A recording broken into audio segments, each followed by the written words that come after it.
টাঙ্গাইলে অবৈধ অটোরিকশাকে বৈধ বানিয়ে অবৈধভাবে টাঙ্গাইল পৌরসভা দাপিয়ে বেড়াচ্ছে, যেখানে এই অটোরিকশার হাইকোর্ট থেকে চলাচল নিষিদ্ধ করা হলেও এবং অনুমতি বন্ধ করা হলেও সেখানে টাঙ্গাইলে বৈধভাবে এই ব্যাটারি চালিত অটোরিকশা কিন্তু হামেশাই এই পৌরসভায় দাপিয়ে বেড়াচ্ছে এবং মোটা অঙ্কের টাকার বিনিময়ে তারা এই টাঙ্গাইল পৌরসভায় এই অটোরিকশার অনুমোদন দিয়েছে।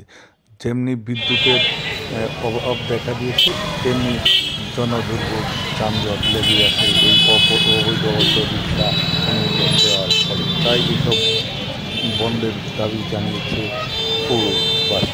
টাঙ্গাইল পৌরসভায় একমাত্র অবৈধ ব্যাটারি চালিত অটোরিকশাকে বৈধ রাস্তায় পৌরসভার ভিতরে চলাচল করছে। বাংলাদেশে কোথাও নেই অবৈধ অটোরিকশাকে বৈধ বানিয়ে তারা মোটা অঙ্কের টাকার বিনিময়ে টাঙ্গাইল পৌরসভায় হাজার হাজার অটোরিকশা প্রতিটা এলাকা সম্পূর্ণ অবৈধ টাকার বিনিময়ে তারা বৈধ করেছে। অবৈধ দেখতেই পাচ্ছেন যানজটের কি অবস্থা।